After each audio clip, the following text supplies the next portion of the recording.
All right, so last video, we did the fuel filter change on the truck. Now we're gonna do our oil change, but while I'm doing the oil change, I'm also going to address the leaking lower oil pan gasket. That lower oil pan gasket has been leaking for like a year. So I'm finally gonna make the change. I'm finally gonna fix it. So we're gonna get started with that. So as you can see right here, so what I'm going to do, the drain plug, that is a 5/8 socket or wrench, and the bolts holding the pan are actually 10 millimeter. I don't know why they're 10 millimeter and not like 7/16 or 3s or something like that, standard size, but they're 10 millimeter on my truck. So let me know in the comments if your truck was the same. I just found it interesting that they used metric bolts on the pan, but again, it could be my stuff. So we'll see. First thing we're gonna do, we're gonna give the oil filter a loosen just to see if, just to make sure you can break loose. I always break loose my oil filter first just to make sure I'm not gonna get stuck with it before I drain the oil. All right, and then we'll drain the oil and then drop the pan and get working on that part. All right, so like I said, 5/8 wrench or socket. I'm gonna go the wrench. There we go. So as you can see right here too, I'm glad I tried to get the oil filter off first because that was a nightmare. The folks who changed the oil filter last put that thing on so tight, it was crazy. So I actually punctured it. So I got the drain plug loose here. I'm gonna go ahead and drop this oil filter, let it drain, put the new one on there, and then drain the pan. But normally what I would do is just break this loose, so I can know I can get it off. And then I would drain the pan first and then remove this. But we got to adjust with the situation that we have at hand. All right, so that's where we're going with this. All right, so as you can see, I got the oil filter off there. So I'm going to go ahead and grab the new oil filter and get it on there as well. And then we'll move on to draining the pan. So with my truck, as you can see, I got a few cars in here that I tinker with. But as far as my truck, I think my truck might be the only vehicle I have where I only use OEM products for maintenance. So, I mean, as far as like, oil filter, fuel filter, stuff like that. So injectors, fuel rails, I'll only use OEM stuff on it just because, the diesels they're expensive if you don't take care of them right. You know what I mean? They're expensive to repair. So I'd rather not take any chances on having to do too many repairs. So this is our Motorcraft oil filter. That's the part number right there for the, if you're looking for the Motorcraft brand of the oil filter at the parts store, this is the part number right there that you'll need. So just like all of my vehicles, I always like to fill the oil filter, and then I'll obviously lubricate the ring as well. So that's what I'm going to do here. And for my truck, I drive it to my office probably maybe twice a week. Sometimes if I'm just in the mood for the truck, I just drive it the entire week to the office. And my office is stop and go traffic to West Tampa. So for an hour and 15 minutes from my house. So because of that, I go with the 5W40, which is better for, that type of driving. So I'm going to do that. All right. All right, so I got it full there pretty much. Take some of this on the ring there like that. Okay. Gonna give it some more.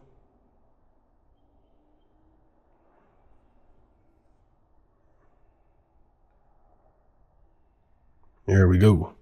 All right, I'm happy with that. So now we're just gonna go into the truck and we're going to tighten this bad boy up there.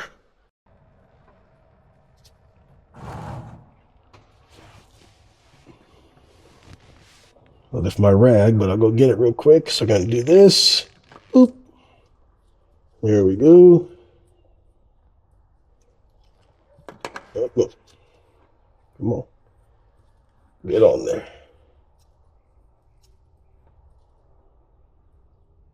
Okay. There we go. There we go. Oh, starting to get me a little worried there. All right. Now, I'm not going to do like the folks who did the oil change last did to me.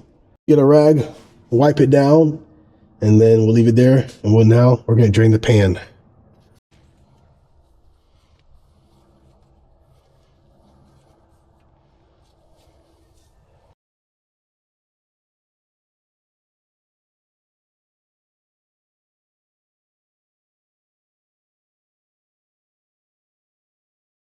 Just gonna let that drain. And then once it's done draining, we'll come back and take care of it. All right, so we're pretty much done draining here. So I'm gonna put the drain bolt back in. I'm going to tighten it back down.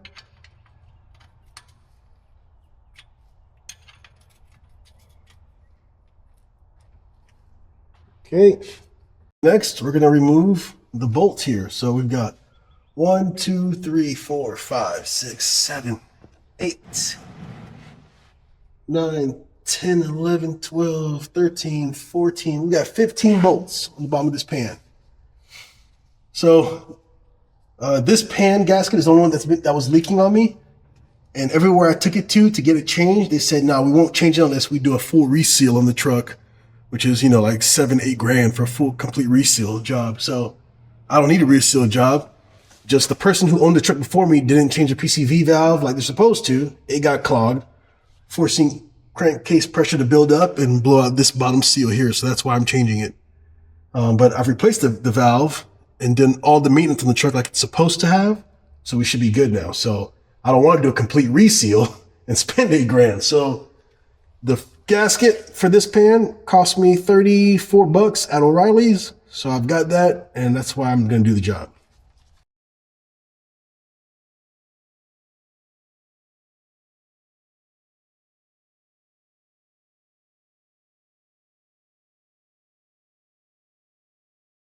And before I take them all out, I'm going to make sure all the bolts are loose where I've got some room so that the pan can separate from the bottom of the motor, or from the bottom of the upper pan, technically. And then, so then once I get it separated, I'll have to get a little small, real flat screwdriver or something to slide in there to separate it. Once I separate it, then I'll remove all the bolts. So that way I don't have to worry about holding it up while I'm doing the job. I'm going to work on getting it actually separated from the upper section here. Right. So yeah, it's on there pretty good. So I'm going to get something to slide between there and work my way until I get it loose.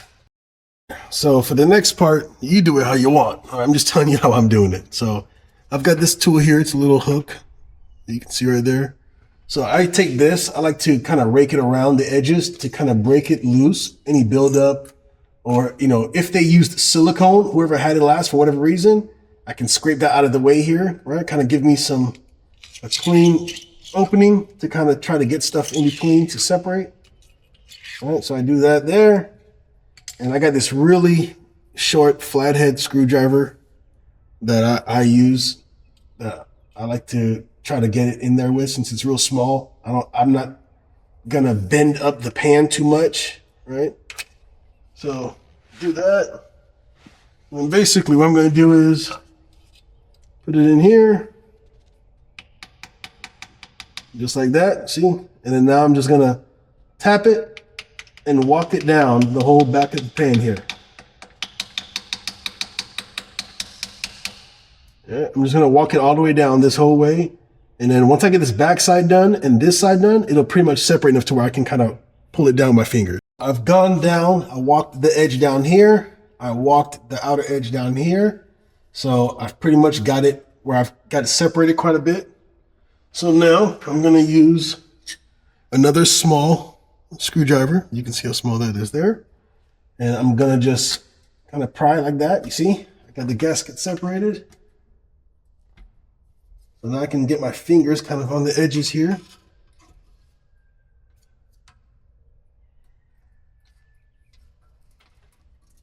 Okay. And there we go. Oh, see what I meant? I can bring my drain pan back. I'm going to tip this over into the drain pan. And then And hopefully you guys can see how much is left in there. See that? There we go.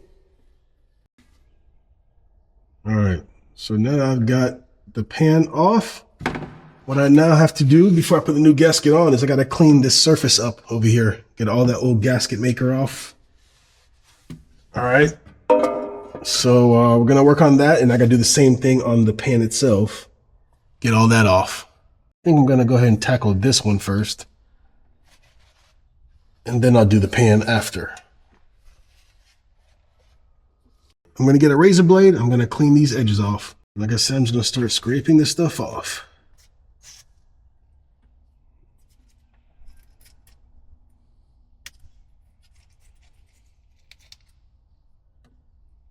All that silicone that they had on here, all of it comes off. Engine side all cleaned up and good to go. So now we're gonna work on the pan. And the pan's got thick old bit of gasket on it. So I'm gonna get as much of the heavier stuff off as I can and then take it over to the wire wheel and get it better, you know, make sure it's really good to go. So this is what we're doing right here for the next bit. All right, sorry for the background noise. My son's watching Blippi on Netflix, so sorry about that. But got the pan cleaned up pretty well. So what I'm gonna do now is I'm gonna use some Indian head gasket maker. I have the Felpro gasket. I'm not gonna lather the whole thing.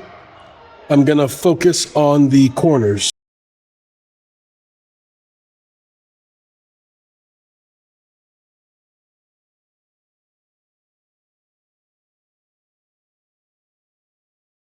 So I'm gonna let that get a little tacky real quick.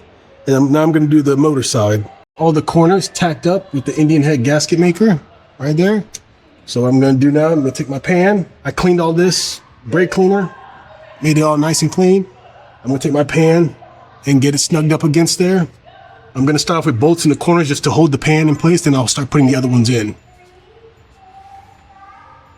And as you can see, my gasket's already on it.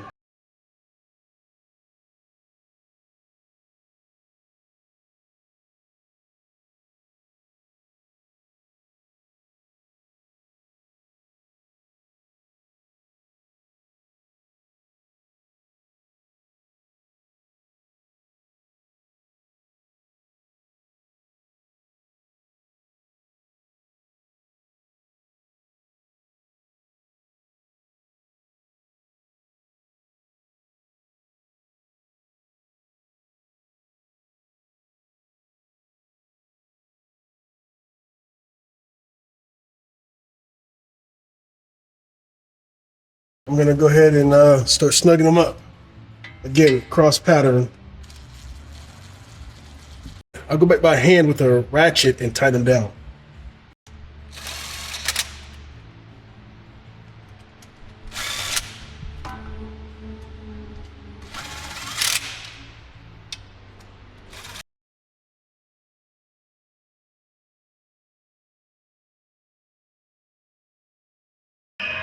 My dad's in the background playing my son in the shop, so sorry guys, okay? I got my 3/8 drive ratchet. I'm gonna snug them down. I recommend you follow the proper torque specs, all right? I've been doing this for a long time. I can feel when it's tight properly, so I'm not gonna go look at the torque specs, but I recommend you do.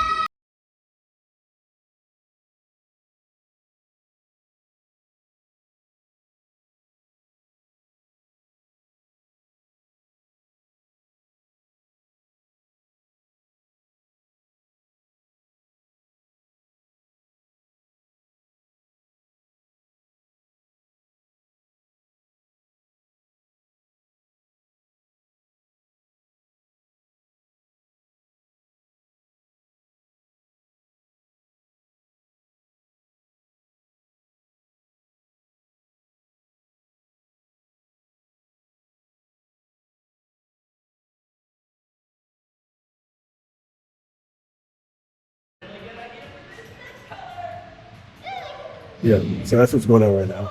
In the background, my dad and my son making a bunch of noise while I'm trying to film this for y'all, so sorry again. All right, so Oil pan is on. We're good. So now right here, easy part. All you gotta do now is fill up your oil. 13 quarts is what you're gonna take. All right. So you just counterclockwise this cap, pull it off, put your oil in, put your cap back on, and crank it up. So hope that was a helpful video for y'all. Give y'all a look at the pan now that it's back on. All right, so you see that? Pan's back on and filter's back on. We are good to go. So I'm going to be using again Rotella T6 5W40 since I got bumper traffic a couple times a week. And I do tow my race cars around, so and I'm gonna throw this pure synthetic in there as well, just because I like adding that in there. It should be one of these for every 4 quarts, but it's already overkill. I'm just doing one. So yeah, thanks for tuning in, folks.